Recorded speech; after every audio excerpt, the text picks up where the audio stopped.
కాంతి ఉంటుంది. మనం జీవించున్నప్పుడు మన కళ్ళల్లో కానీ మన శరీరంలో కానీ మన చర్మం మీద కానీ ఒక రకమైన కాంతి ఉంటుంది. ఆ కాంతి ఎవరంటే వాసుదేవుడు. వాసుదేవుడే మన శరీరంలో ఉండే కాంతి. తేజస్వరూపుడుగా జ్యోతిస్వరూపుడుగా పరమాత్మ ఉంటారు. అంటే మన శరీరంలో ప్రాణం ఉన్నంత వరకు ఆ జ్యోతి ఉంటుంది. అంటే అర్థమైంది, ఈ శరీరంలో చైతన్యం ఎవరంటే మహావిష్ణువు. మహావిష్ణు చైతన్యం చెప్పబడింది. అందుకని ఆయన ఏమన్నారు, స్థూల సూక్ష్మ శరీరుడుగా కారణ శరీరుడుగా మనకు కనబడుతున్నాడు. ఒకసారి స్థూలంగా కనబడతాడు, ఒకసారి సూక్ష్మంగా కనబడతాడు. స్థూలంగా ఎట్లా కనబడతాడంటే సమస్త బ్రహ్మాండంలో సర్వజీవరాశుల్లో తాను ఈవిడి ఉంటే ఆయన స్థూల శరీరం అంటారు. సూక్ష్మ శరీరం ఏంటంటే అసలు అవ్యక్తమైనటువంటి రూపం. అవ్యక్త రూపమే అంటే సర్వాంతర్యామిగా ఉంటే ఆయన సూక్ష్మము అంటారు. ఎక్కడ ఉండదు అనడానికి అధికారం మనకు లేదు. కనుక స్థూలాకారం అంటే సాకారంగా మనం విగ్రహాల్లో లేదా అవతారాల్లో చూసే విష్ణుమూర్తి ఉన్నారే, ఆయన స్థూల రూపం.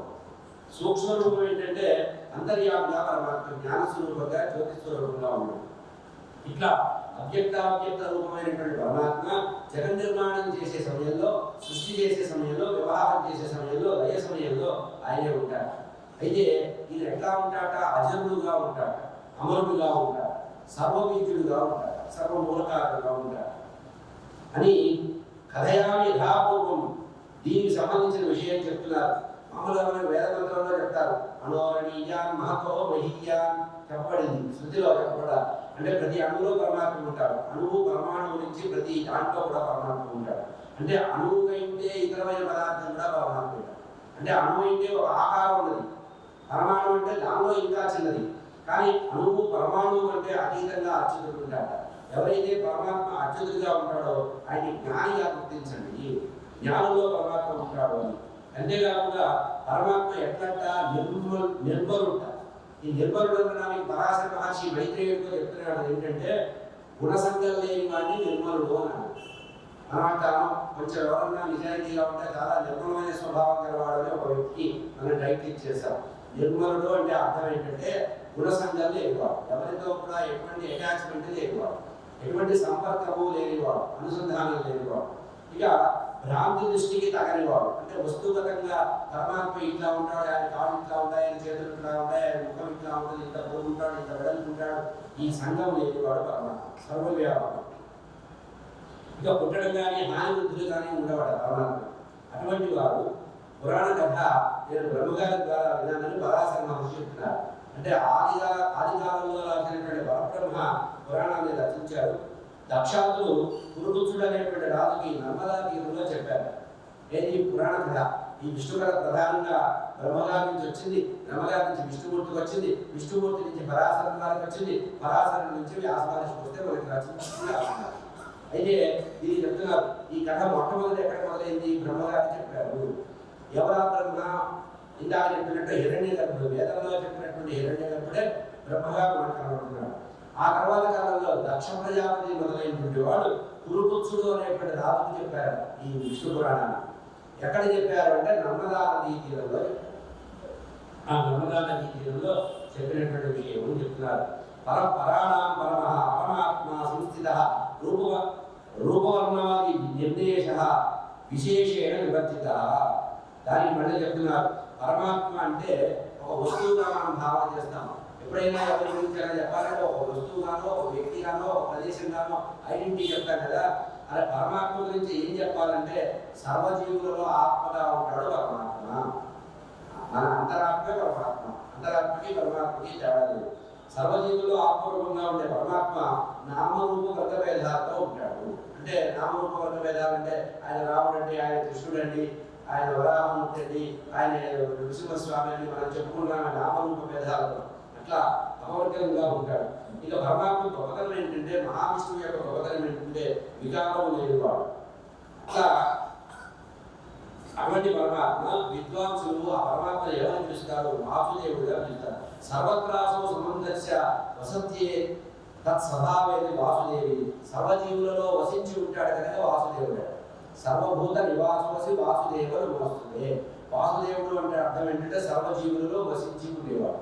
ఏదో వసుదేవుడు కుమారుడు మాత్రమే అని చెప్పకూడదు. వాసుదేవుడి పరిమిత అర్థం కాదు. వసతి తిష్టత ఇది వాసుదేవ. సర్వజీవులలో నివసించి ఉంటాడు, అందరిలో ఉంటాడు. ప్రతి వారి హృదయాల్లో పరమాత్మ ఉంటారు కనుక బాగా చదువుకున్నటువంటి పండితులైన వారు, వేద పండితులందరూ కూడా, విద్వాంసులైనంత వారు కూడా పరమాత్మని వాసుదేవుడు అని పిలుస్తారు. అంటే హేయోపాదాది విలక్షణం లేకుండా పరబ్రహ్మగా పరమాత్మ వ్యక్తం అవుతున్నారు. ఆ పరబ్రహ్మని మహావిష్ణువుగా గమనించండి. అహోరాత్రి నభో నభామి అని జ్యోతిర్మండలం గురించి చెప్తూ ప్రధాన పురుష పరమాత్మ అహోరాత్రాలతో పంచభూతాలతో ఇంద్రియాలకి అందకుండా ఉంటాడు. అంటే రాత్రి పనులు పరమాత్మ, అహోరాత్రాలు పరమాత్మ, పంచభూతాలు పరమాత్మ, ఇంద్రియాలు మనలో ఉండేటువంటి జ్ఞానేంద్రియ కర్మేంద్రియాలు పరమాత్మ. ఈ ఇంద్రియాలను పుట్టించింది ఆయనే, దానిలో చైతన్యం కలిగించింది ఆయనే, దాన్ని దాన్ని ప్రోత్సహించేది కూడా పరమాత్మ.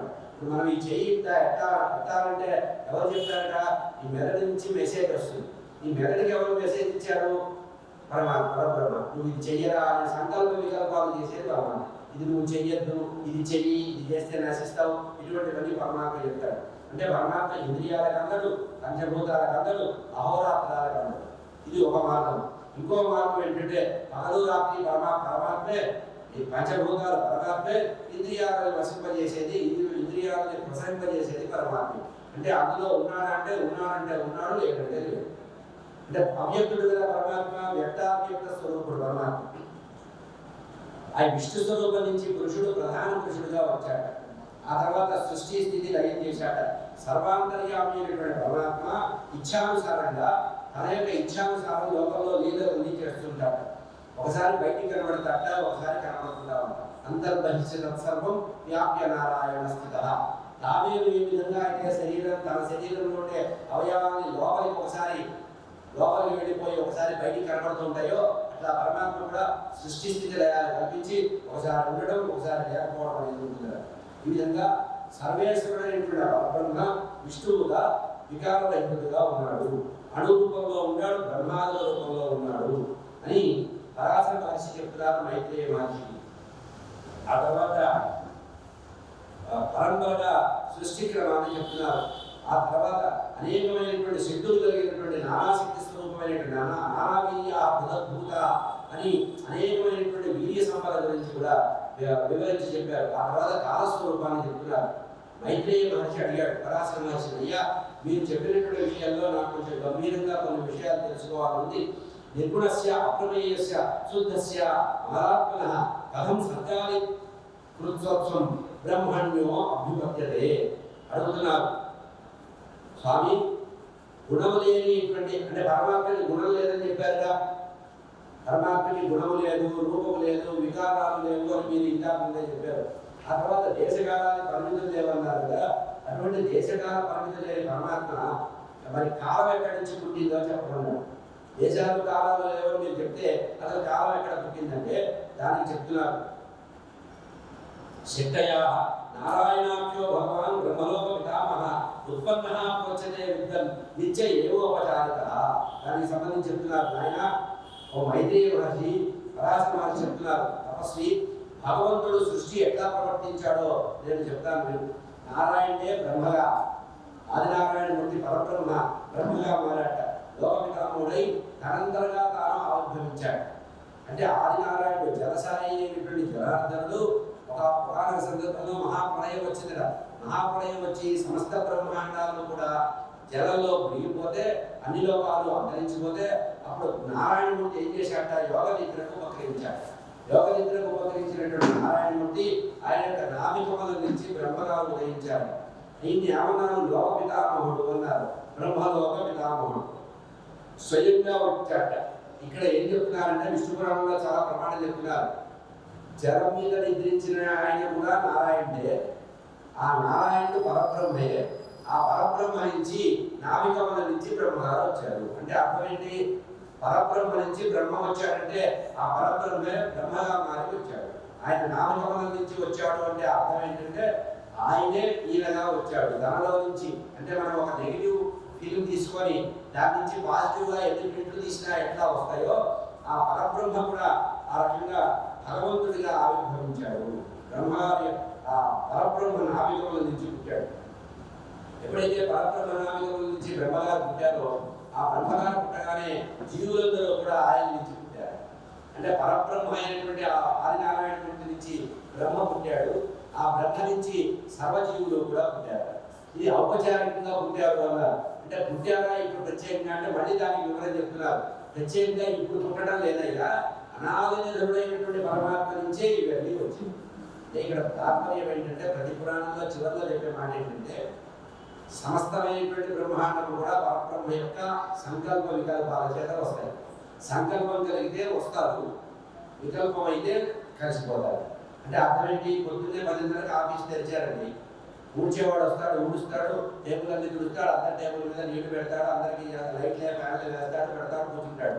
సాయంత్రం 5 అయిన తర్వాత ఏం చేస్తాడు?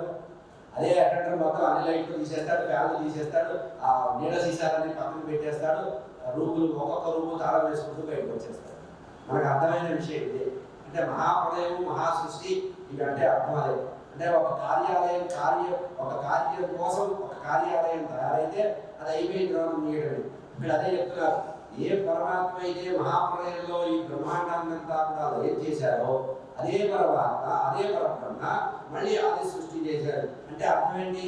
ఇప్పుడు పుట్టిందా అంటే ఇప్పుడు కొత్తగా పుట్టింది కాదురా ఆయన, ఇప్పుడు పుట్టబడింది.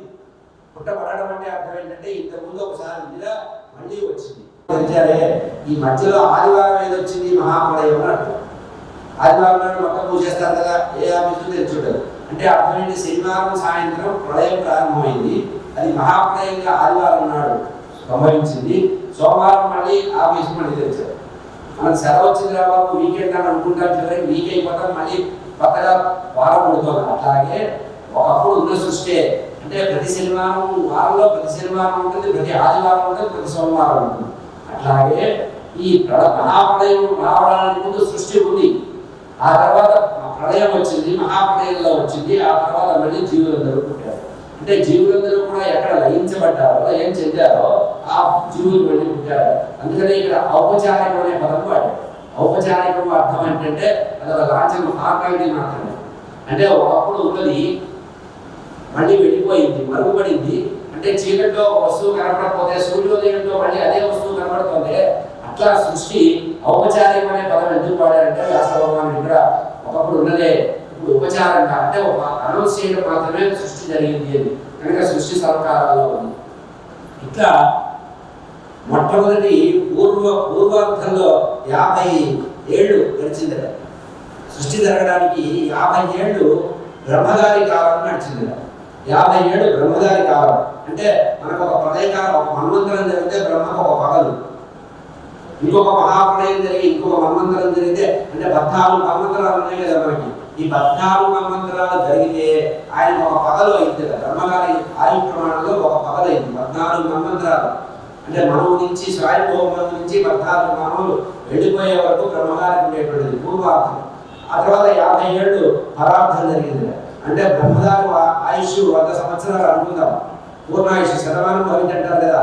ఈ 50 ఏళ్ళు పూర్వార్థం అంటే ఆ 50 ఏళ్ళు పరార్థం. ఆయనకి పగలు రాత్రి కనుక పగలు రాత్రిగా. కాలస్వరూపం విష్ణువశ ఎన్మయోక్తం తపానక. ఇంతకుముందు నేను తెలుసుకున్న కాలస్వరూపం నేను చెప్తున్నాను. ఈ కాలస్వరూపాన్ని ఏవాలని చెప్పాలంటే విష్ణుమూర్తి యొక్క కాలస్వరూపం వేరట, బ్రహ్మగారి కాలస్వరూపం వేరట, దేవతల కాలస్వరూపం వేరట, మానవుల కాలస్వరూపం వేరు.